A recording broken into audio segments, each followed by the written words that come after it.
ಹೌದು, ನಿನ್ನೆ ಸುಮಾರು 4:15 ಗಂಟೆಗೆ ನನಗೆ ಸುದ್ದಿ ಬಂತು. ಈ ರೀತಿ ಪರಪ್ಪನ ಅಗ್ರಹಾರದಲ್ಲಿ ಜೈಲಿನಲ್ಲಿ ದರ್ಶನ್ ಅವರು ಮತ್ತು ಅವರ ಜೊತೆಯಲ್ಲಿ ಇನ್ನೂ 3 ಜನ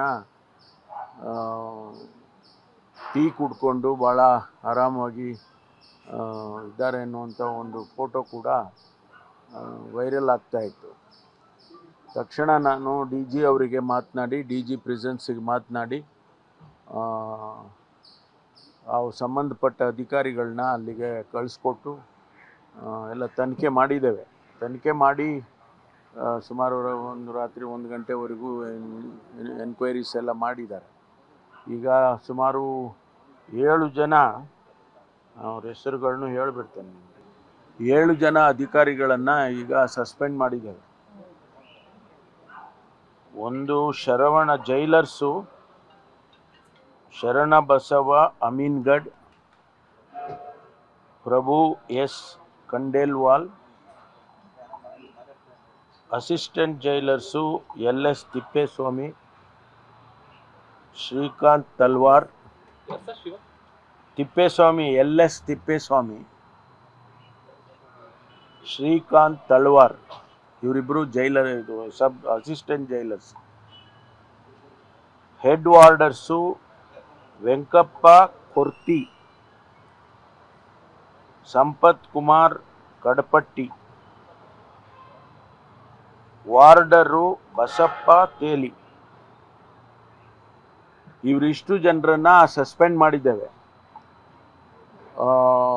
ಯಾವ ರೀತಿ ಇದು ಈ ಇನ್ಸಿಡೆಂಟ್ ನಡೆದಿದೆ ಅನ್ನೋದ್ರ ಬಗ್ಗೆ ಈಗ ವರದಿಯನ್ನು ಕೇಳಿದ್ದೇನೆ. ಡಿ ಜಿ ಅವರು ಕೂಡ ಈಗಾಗಲೇ, ಡಿ ಜಿ ಪ್ರಿಸನ್ಸ್ ಅವರು ಕೂಡ ಈಗ ಇನ್ಸ್ಪೆಕ್ಷನ್ ಹಾಕ್ಕೊಂಡಿದ್ದಾರೆ. ಅವರು ಕೂಡ ಬೆಳಿಗ್ಗೆ ಹೋಗಿದ್ದಾರೆ. ಇಂಥ ಘಟನೆ ನಡೀಬಾರ್ದು, ಯಾವ ಕಾರಣಕ್ಕೂ ಕೂಡ ನಡೀಬಾರ್ದು. ಆದರೆ ಈ ವ್ಯಕ್ತಿಗಳು ಯಾರು 7 ಜನ ಹೆಸರು ಹೇಳಿದ್ದೇನೆ, ಇವರು ಭಾಗಿಯಾಗಿದ್ದಾರೆ, ಅವರಿಗೆ ಆ ರೀತಿ ಅವಕಾಶ ಮಾಡಿಕೊಟ್ಟಿದ್ದಾರೆ ಅಂತ ಹೇಳಿ ನಮಗೇನು ವರದಿ ಬಂದಿದೆ. ಅದರ ಪ್ರಕಾರ ಈಗ ಸಸ್ಪೆಂಡ್ ಮಾಡಿ ಮುಂದಿನ ಕ್ರಮ ತಗೊಳ್ತೀವಿ. ಆಮೇಲೆ ಸೀನಿಯರ್ ಆಫೀಸರ್ಸ್ ಯಾರಿದ್ದಾರೆ ಅಲ್ಲಿ, ಸೂಪರ್ಡೆಂಟ್, ಜೈಲ್ ಸೂಪರ್ಡೆಂಟ್ ಇರ್ಬೋದು, ಅದಕ್ಕಿಂತ ಸೀನಿಯರ್ಸ್ ಇರ್ಬೋದು, ಅವ್ರನ್ನೂ ಕೂಡ ಅಲ್ಲಿಂದ ಟ್ರಾನ್ಸ್ಫರ್ ಮಾಡ್ತೇನೆ. ಅಲ್ಲಿಂದ ಶಿಫ್ಟ್ ಮಾಡಿ ಬೇರೆಯವ್ರನ್ನ ಹಾಕೋದಕ್ಕೆ ಈಗಾಗಲೇ ನಾನು ವರದಿ ಬಂದ ತಕ್ಷಣ ಅವ್ರ ಮೇಲೂ ಕೂಡ ಕ್ರಮ ತಗೊಳ್ತೀವಿ. ಯಾಕೆಂದರೆ ಪದೇ ಈ ರೀತಿ ಆಗಬಾರ್ದು. ಯಾವುದೇ ಜೈಲಿನಲ್ಲಾಗಲಿ ರಾಜ್ಯದಲ್ಲಿರ್ತಕ್ಕಂಥ ಎಲ್ಲ ಬಂದಿಖಾನೆಗಳಲ್ಲೂ ಕೂಡ ನಾವು ಸೆನ್ಸಿಟೈಸ್ ಮಾಡಿದ್ದೀವಿ, ಕ್ಯಾಮ್ರಾಗಳು ಹಾಕ್ತಾ ಇದ್ದೀವಿ, CCTVಗಳನ್ನ ಹಾಕ್ತಾ ಇದ್ದೀವಿ, ಆಮೇಲೆ ಜಾಮರ್ಸ್ಗಳು ಹಾಕ್ತಾ ಇದ್ದೀವಿ. ಇಷ್ಟೆಲ್ಲ ಆದರೂ ಕೂಡ ಇನ್ನೂ ಇಂಥ ಘಟನೆಗಳು ನಡೆಯುತ್ತೆ ಅಂತ ಹೇಳಿದ್ರೆ ಅಧಿಕಾರಿಗಳು ಇನ್ನೂ ಹೆಚ್ಚಿನ ಕಠಿಣವಾಗಿ ಅವರು ಕೆಲಸ ಮಾಡಬೇಕಾಗ್ತದೆ. ಅದರಿಂದ ಅವ್ರ ಮೇಲೆ ಕ್ರಮ ತಗೊಂಡು ಮುಂದೆ ಇಂಥದ್ದು ನಡೆದ ಹಾಗೆ ನೋಡ್ಕೊಳ್ತೇವೆ. ಸಣ್ಣ ಪುಟ್ಟ ಆಫೀಸರ್ಸ್ಗಳನ್ನ ಅಮಾನತ್ ಮಾಡಿದ್ದೀರಾ, ಸೂಪರ್ಡೆಂಟ್ ಅವ್ರನ್ನ ಬೇರೆ ಕಡೆ ಶಿಫ್ಟ್ ಮಾಡಿ? ಇಲ್ಲ, ಅವ್ರು ನೇರವಾಗಿ ನೋಡಿ, ಅವರ ನೇರವಾಗಿ ಭಾಗಿಯಾಗಿದ್ರೆ ಸ್ವಲ್ಪ ಕೇಳಿ, ಅವರನ್ನ ನೇರವಾಗಿ ಅವರು ಕೂಡ ಭಾಗಿಯಾಗಿದ್ರೆ ಅವರಿಗೂ ಸಸ್ಪೆಂಡ್ ಮಾಡ್ತೀವಿ. ಯಾರನ್ನೂ ಮುಲಾಜಿಲ್ಲದೆ ಅವ್ರನ್ನ ಶೆಲ್ಟರ್ ಮಾಡೋದು, ಇವ್ರನ್ನ ಸಣ್ಣವ್ರನ್ನ ಯಾರನ್ನೋ ಮಾಡೋದು, ಆ ರೀತಿ ಮಾಡೋಕ್ಕೆ ಹೋಗೋದಿಲ್ಲ. ಅದಕ್ಕೋಸ್ಕರನೇ ಈಗ ನಾವು ಇನ್ವೆಸ್ಟಿಗೇಷನ್ ಪ್ರಾರಂಭ ಮಾಡಿದ್ದೀವಿ. ಅವರ ಭಾಗಿಯಾಗಿದ್ದಾರೆ, ಅವ್ರ ಗಮನದಲ್ಲಿತ್ತು ಅಥವಾ ಅವರ ನೇರವಾದ ಅವರ ಕೈ ಕೆಳಗಡೆ ಇತ್ತು ಅಂತಂದರೆ ಅವರನ್ನು ಕೂಡ ಸಸ್ಪೆಂಡ್ ಮಾಡ್ತೀವಿ. ಯಾವುದೇ ಮುಲಾಜಿನ ಇಟ್ಕೊಳಕ್ಕೆ ಹೋಗೋದಿಲ್ಲ ನಾನು. ಸರ್, ನೀವೇ 2-3 ಬಾರಿ ಕೇಳಿದಾಗ ಹೇಳಿದ್ರಿ ದರ್ಶನ್ ಅವ್ರಿಗೆ ಯಾವ ರಾಜಕೀಯ ಕೊಡ್ತಿಲ್ಲ, ಕಾಮನ್. ಹೌದು, ಅಲ್ಲಿವರೆಗೂ ನೀವು ಪ್ರಶ್ನೆ ಮಾಡಿದ್ದು ನನಗೆ ಚಿಕನ್ ಬಿರಿಯಾನಿ ಕೊಟ್ಟಿದ್ದಾರೆ ಅಂತ ಕೇಳಿದ್ರಿ. ಆ ಸಂದರ್ಭದಲ್ಲಿ ನಾನು ಹೇಳಿದ್ದು ನಿಜ, ಚಿಕನ್ ಬಿರಿಯಾನಿ ಕೊಟ್ಟಿರಲಿಲ್ಲ. ಅದಕ್ಕೆ ನಾನು ಹೇಳಿದ್ದೆ ಅಂಥದ್ದು ಯಾವುದು ಘಟನೆ ನಡೆಯೋದಿಲ್ಲ, ಪ್ರಿಸನ್ ಮ್ಯಾನ್ಯುವಲ್ ಬಿಟ್ಟು ಏನು ಕೆಲಸ ಮಾಡೋದಿಲ್ಲ ಅಂತ ಹೇಳಿದ್ದೆ. ಆದರೆ ಈ ಘಟನೆ ಆಗಿದೆಯಲ್ಲ, ಅದಕ್ಕೇನು ಸಮರ್ಥನೆ ಮಾಡ್ಕೊಳಕ್ಕೆ ಹೋಗ್ತಾ ಇಲ್ಲ ನಾನು. ಇಂಥ ಘಟನೆ ಆಗಬಾರ್ದು ಅನ್ನೋದನ್ನು ಹೇಳ್ತಾ ಇದ್ದೀನಿ. ಈಗ ಅಲ್ಲಿ ಜಾಮರ್ ಹಾಕಿದ್ದೇವೆ, ಜಾಮರ್ ಹಾಕಿ ಹೈ ಫ್ರೀಕ್ವೆನ್ಸಿ ಜಾಮರ್ ಹಾಕಿದರೆ ಪಕ್ಕದ ಏರಿಯಾ ಎಲ್ಲ ತೊಂದರೆ ಆಗ್ತದೆ ಅಂತೇಳಿ ಕಂಪ್ಲೇಂಟ್ಸ್ ಬಂತು. ಅದಕ್ಕೆ ಫ್ರೀಕ್ವೆನ್ಸಿ ಕಡಿಮೆ ಮಾಡಿದ್ವಿ. ಈಗ ನಮಗೆ ಇನ್ವೆಸ್ಟಿಗೇಷನ್ ಆಗಬೇಕಾಗಿರೋದು ಅಲ್ಲಿ ಫೋಟೋ ಯಾರು ತೆಗೆದ್ರು, ಒಂದು ವೇಳೆ ಅವರು ಮೊಬೈಲ್ ಫೋನ್ನಲ್ಲಿ ಫೋಟೋ ತೆಗೆದಿದ್ರೆ ಮೊಬೈಲ್ ಹೆಂಗೆ ಹೋಯ್ತು ಒಳಗಡೆ, ಯಾರು ಮೊಬೈಲ್ನಲ್ಲಿ ತೆಗ್ದಿದ್ದಾರೆ ಇದನ್ನೆಲ್ಲ ಇವಾಗ ತನಿಖೆ ಮಾಡ್ತೇವೆ. ಅದಕ್ಕೆ ಸಂಬಂಧಪಟ್ಟವರು ಸೀನಿಯರ್ಸ್ ಯಾರಿದ್ರೆ ಅವ್ರ ಮೇಲೂ ಕ್ರಮ ತಗೊಂತೀವಿ. ಸರ್, ಈಗ ಸಾಮಾನ್ಯ ಕೈದಿಗಳ ಪೋಷಕರು ಬಂದ್ರೆ ಅಲ್ಲಿ ಭೇಟಿಗೆ ಅವಕಾಶ ಕೊಡಲ್ಲ, ಜಾಸ್ತಿ ನಿರಾಕರಣೆ ಮಾಡ್ತಾರೆ. ದರ್ಶನ್ ಟೀಮ್ ಭೇಟಿ ಮಾಡೋದಕ್ಕೆ ಒಳ್ಳೆ ಸಾಲಾಗಿ ಹೋಗ್ತಾ ಇದ್ದಾರೆ ಎಲ್ಲ. ಇಲ್ಲ, ಎಲ್ಲರೂ ಒಳಗಡೆ ಹೋಗಿಲ್ಲ, ಎಲ್ಲರೂ ಒಳಗಡೆ ಆ ರೀತಿ ಹೋಗೋದ್ರಿಂದ ಮಾಹಿತಿ ಕೇಳಿದ್ರು ಕೂಡ ಮಾಹಿತಿ ಈಗ ಎಲ್ಲರೂ ಒಳಗಡೆ ಹೋಗಕ್ಕೆ ಆಗೋದಿಲ್ಲ. ಯಾರನ್ನ ಅವರು ಇವರು ಜೈಲ್ ಸೂಪರ್ಡೆಂಟ್ ಪರ್ಮಿಷನ್ ಕೊಡ್ತಾರೆ ಅವ್ರು ಮಾತ್ರ ಒಳಗಡೆ ಹೋಗಕ್ಕೆ ಆಗ್ತದೆ. ಸ್ಟೇಟ್ಮೆಂಟ್ ಕೊಡ್ತಾವ್ರೆ, ಹೌದು ದರ್ಶನ್ ಭೇಟಿ ಮಾಡಿ ಬಂದು ಅಂತ ದಿನಕ್ಕೊಬ್ರು statement ಅದನ್ನ ನೋಡೋಣ. ಈಗ ಈ ಇನ್ವೆಸ್ಟಿಗೇಷನ್ ಅಲ್ಲಿ ಅದು ಕೂಡ ಗೊತ್ತಾಗುತ್ತೆ ಸರ್, ಅದೇ ಯಾವ ತರ ರೀತಿ ವಿಡಿಯೋ ಬಂದಿತ್ತು. ದರ್ಶನ್ ಅವರು ಜೈಲ್ ಒಳಗಿಂದ ವಿಡಿಯೋ ಕಾಲ್ ಮಾಡಿ ಯಾರ ಹತ್ರನೋ ಇನ್ನೊಂದು ಕ್ರಿಮಿನಲ್ ಸತ್ಯ ಅಂತ ಆಚೆ ಇರೋ ಅದೇ criminal ಈಗ ಹತ್ರ video call ತನಿಖೆಯಲ್ಲಿ ಇದೆಲ್ಲವೂ ಕೂಡ ಬೆಳಕಿಗೆ ಬರುತ್ತೆ.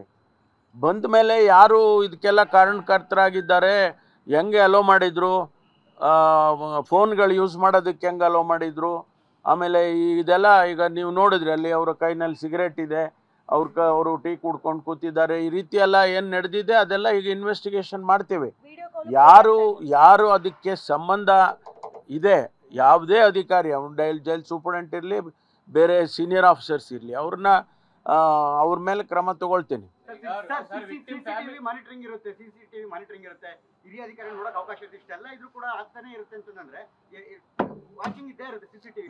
ಅಲ್ಲಿ 24/7 ಅಲ್ಲಿ ಮಾನಿಟ್ರಿಂಗ್ ನಡೀತಾನೆ ಇರುತ್ತೆ. ಅಲ್ಲಿ ಇಂಟರ್ನಲ್ಲಿ ನಿಮ್ಗೆ ನೋಡಿರ್ಲಿಕ್ಕಿಲ್ಲ, ನೀವು ಇಂಟರ್ನಲ್ಲಿ ಅಲ್ಲಿ ನೀವು ಹೇಳಿದಾಗೆ ಸೀನಿಯರ್ ಆಫೀಸರ್ಸ್ಗೆ ಅಲ್ಲಿ ಏನು ನಡೀತಾ ಇದೆ, ಯಾವ್ಯಾವ ಬ್ಯಾರಕ್ಸ್ನಲ್ಲಿ ಏನು ನಡೀತಾ ಇದೆ, ಯಾರು ಓಡಾಡ್ತಾ ಇದ್ದಾರೆ, ಬರ್ತಾರೆ ಹೋಗ್ತಾರೆ, ಪ್ರತಿಯೊಂದು ಕೂಡ ಅಲ್ಲಿ CCTVನಲ್ಲಿ ಕಾಣಿಸುತ್ತೆ. ಅದನ್ನು ಹೊರತುಪಡಿಸಿ ಈ ರೀತಿ ಆಗಿದೆ ಅಂತಂದ್ರೆ ಅವ್ರ ಮೇಲೆ ಕ್ರಮ ತಗೊಳ್ತೀವಿ. ಸಿಸಿ ಕ್ಯಾಮೆರಾ ಎಲ್ಲ ಇದ್ದು ಅದು ಕಾಣಲಿಲ್ಲ ಅಂದ್ರೆ ಹೆಂಗೆ ಸರ್ ಇದು? ಕಾಣಲಿಲ್ಲ ಅಂತ ನಾನು ಹೇಳ್ತಾ ಇಲ್ಲ, ಕಾಣಲಿಲ್ಲ ಅಂತ ನಾನು ಹೇಳಿಲ್ಲ. ಅದನ್ನ ನೋಡಿಲ್ಲ, ಅವರು ನೋಡಿ ಕ್ರಮ ತಗೋಬೇಕಾಗಿತ್ತು, ಅದು ತಗೊಂಡಿಲ್ಲ ಅಂತ ತಾನೇ ಈಗ ಹೇಳ್ತಾ ಇರೋದು. ಈಗ ಅವ್ರು ಬಂಧಿಸ್ದಾಗ್ಲೇ ತಮ್ಮ ಮೇಲೆ ಸಾಕಷ್ಟು ಒತ್ತಡ ಇತ್ತು ತಮ್ಮ ಸಂಪುಟ ಸಹೋದ್ಯೋಗಿಗಳಿಂದ ಅಂತ. ಯಾರು ಒತ್ತಡನೂ ಇಲ್ಲ ರೀ, ನೋಡಿ, ಯಾರು ಒತ್ತಡನೂ ಇಲ್ಲ, ನನಗೆ ಯಾರು ಒತ್ತಡನೂ ಇಲ್ಲ.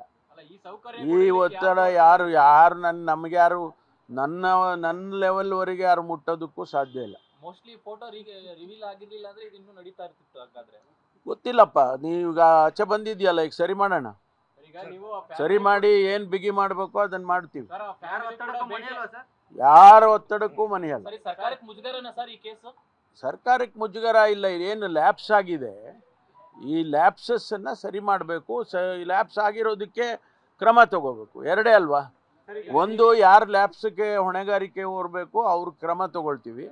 ಎರಡನೇದು, ಅದು ಮುಂದೆ ಈ ರೀತಿ ಆಗದಾಗೆ ನೋಡ್ಕೊಳ್ತೀವಿ. ಬರ್ತ್ಡೇಗೆ ಕೇಕ್ಗಳು ಹೋಗ್ತವೆ, ಕೇಕ್ ಹೋಗುತ್ತೆ, ಲೈವ್ ಕೊಡೋದಕ್ಕೆ ಮೊಬೈಲ್ಗಳು ಹೋಗ್ತಾ ಇರ್ತವೆ, ಕೈದಿಗಳು ನಡೆಸ್ತಿದ್ದಾರೆ ಸರ್ ಜೈಲನ್ನ ಅಥವಾ ಪೊಲೀಸ್ ನಡೆಸ್ತಿದ್ದಾರೆ? ನೋಡಿ, ಯಾವುದೇ ಅಂತ ಇನ್ಸಿಡೆಂಟ್ ಆದರೆ ತತ್ಕ್ಷಣ ಅದು ನಮ್ಮ ಹಿರಿಯ ಅಧಿಕಾರಿಗಳು ಅದನ್ನು ನೋಡಲೇಬೇಕು. ಮುಂದೆ ನಾನು ಹೇಳಿದ್ನಲ್ಲ, 24/7 365 ಡೇಸು ಕೂಡ ಮಾನಿಟ್ರಿಂಗ್ ಮಾಡ್ತಾ ಇರ್ತಾರೆ, ಮಾಡಬೇಕು. ಅದರಲ್ಲಿ ಲ್ಯಾಪ್ಸ್ ಆದಾಗ ಇಂಥ ಘಟನೆಗಳಾಗುತ್ತೆ ಅನ್ನೋದು ಎಲ್ಲರಿಗೂ ಗೊತ್ತಾದಂಥ ವಿಚಾರ. ಅದನ್ನ ಕ್ರಮ ತಗೊಂಡು ಅದನ್ನು ಬಿಗಿ ಮಾಡೋದಕ್ಕೆ ಏನು ಮಾಡಬೇಕು ಅದೆಲ್ಲ ಮಾಡ್ತೀವಿ. ಪ್ರಾಥಮಿಕ ತನಿಖೆ ಮಾಹಿತಿ ಹೆಂಗ್ ಕೊಟ್ಟವ್ರೆ ಸರ್ ಅಧಿಕಾರಿಗಳು? ಇನ್ನು ಅದೇ ಇದನ್ನ ಸಸ್ಪೆಂಡ್ ಮಾಡಿದೀವಲ್ಲ, ಈಗ ಆ ಆಧಾರದ ಮೇಲೆ ಸಸ್ಪೆಂಡ್ ಮಾಡಿದ್ದೀವಿ. ಸೀನಿಯರ್ ಆಫೀಸರ್ಸ್ಗಳದ್ದು ತನಿಖೆ ನಡೀತಾ ಇದೆ. ಒಂದು ವೇಳೆ ಅವರು ಕೂಡ ಹೊಣೆಗಾರಿಕೆ ಅವ್ರದ್ದು ಇದ್ರೆ ಅವರಿಗೂ ಸಸ್ಪೆಂಡ್ ಮಾಡ್ತೀವಿ. ಜೈಲಲ್ಲಿ ಸಿಸಿಬಿ ದಾಳಿ ಆಗುತ್ತೆ, ಸಿಸಿಬಿ ದಾಳಿ ಆದಾಗ ನೋಡಿದ್ರೆ ಏನು ಸಿಕ್ಕಿಲ್ಲ ಅಂತ ವಾಪಸ್ ಬರ್ತಾರೆ. ಹಂಗಾರೆ ಸಿಸಿಬಿ ದಾಳಿ ಮಾಡೋದಕ್ಕೆ ಮುಂಚೆ ಹೇಳ್ಬಿಟ್ಟೆ ಮಾಡ್ತಾರೆ. ಗೊತ್ತಿಲ್ಲ, ಮೊನ್ನೆ ಇದ್ರ ಬಗ್ಗೆ ನೋಡಿ, ಮೊನ್ನೆ ಏನು ಈ ತರದ್ದು ವರದಿಗಳು ಬರ್ತಾ ಇದೆ, ಇನ್ಫಾರ್ಮೇಶನ್ಸ್ಗಳು ಬರ್ತಾ ಇದೆ ಅಂತ ಹೇಳಿ ಪೊಲೀಸ್ನವರು ರೈಡ್ ಮಾಡಿದ್ದಾರೆ. ರೈಡ್ ಮಾಡಿದಾಗ ಏನು ಸಿಗಲಿಲ್ಲ ಅಂತ ಹೇಳಿ, ಫೋನ್ಗಳು ಮತ್ತೊಂದು ಅದೆಲ್ಲ ಸಿಗಲಿಲ್ಲ ಅಂತ ಹೇಳಿ ಬಂದಿದೆ. ಈಗ ಅದನ್ನು ತನಿಖೆ ಮಾಡ್ತಾ ಇದ್ದೀವಿ ನಾವು. 3 ದಿವಸದಿಂದ, ಅದರ 3 ದಿವಸ ಮುಂಚೆ, ರೈಡ್ ಆಗಕ್ಕೆ 3 ದಿವಸದ ಮುಂಚೆ CCTV ಫುಟೇಜಸ್ ಎಲ್ಲ ಚೆಕ್ ಮಾಡ್ತಾ ಇದ್ದಾರೆ. ಯಾಕೆಂದರೆ ಒಂದು ವೇಳೆ ಅವರಿಗೆ ಏನಾದರೂ ಮಾಹಿತಿ ಸಿಕ್ಕಿದ್ರೆ ಅವುಗಳನ್ನೆಲ್ಲ ಹೊರಗಡೆ ಕಳಿಸ್ತಾರೆ ಟೆಂಪರರಿಯಾಗಿ. ಅದು ಸಾಧ್ಯ ಇರ್ಬೋದೇನೋ ಅಂತೇಳಿ ಅದನ್ನು ಕೂಡ ವೆರಿಫೈ ಮಾಡೋದಕ್ಕೆ ಸೂಚನೆ ಕೊಟ್ಟಿದ್ದೇನೆ ನಾನು. 3 days ಬಿಫೋರ್ ನೀವು ರೈಡ್ ಆಗೋದಕ್ಕೆ 3 ದಿವಸ ಮುಂಚೆ ನೀವೆಲ್ಲ CCTVಗಳನ್ನು ಚೆಕ್ ಮಾಡಿ ಅಂತ. ಈಗ ನೀವು ಫ್ಯಾಮಿಲಿ ಭೇಟಿಯಾಗಿ ಸರ್ಕಾರ ನಿಮ್ಮ ಜೊತೆಗಿದೆ ಅಂತೇಳಿ ಧೈರ್ಯ ಹೇಳಿ ಬಂದಿದ್ರಿ. ಈಗ ಫ್ಯಾಮಿಲಿ ಫೋಟೋ ಇದನ್ನೆಲ್ಲ ನೋಡಿ ಕಣ್ಣೀರು ಹಾಕ್ತಾ ಇದ್ದಾರೆ ಅವರಪ್ಪ. ನ್ಯಾಯ ಸಿಗುತ್ತೋ ಇಲ್ಲ ಅನ್ನೋಂಥ ಆತ ನಿರಾಶಾ ಭಾವನೆಯಲ್ಲಿ ಮಾತಾಡ್ತಾ ಇದ್ದಾರೆ. ಇಲ್ಲ, ಅದು ನೋಡಿ, ಇಲ್ಲಿ ಯಾವುದೇ ರೀತಿಯಲ್ಲಿ ಈ ಕೇಸನ್ನು ಲೂಸ್ ಮಾಡೋದಕ್ಕೆ ಸಾಧ್ಯ ಇಲ್ಲ, ಮಾಡೋದೇ ಇಲ್ಲ.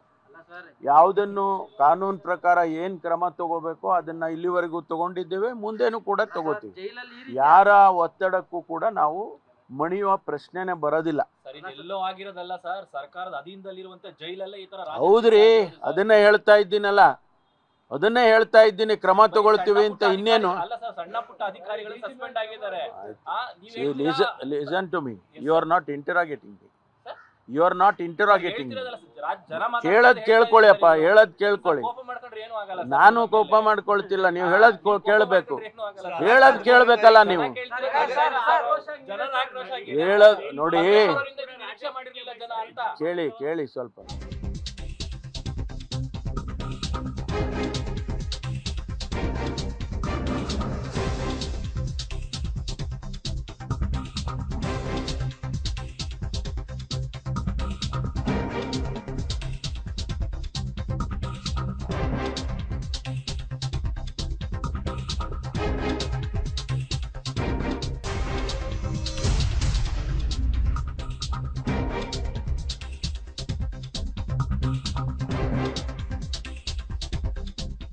ಪಬ್ಲಿಕ್ ಟಿವಿಯ ಬಿಗ್ ಇಂಪ್ಯಾಕ್ಟ್ ಇದು.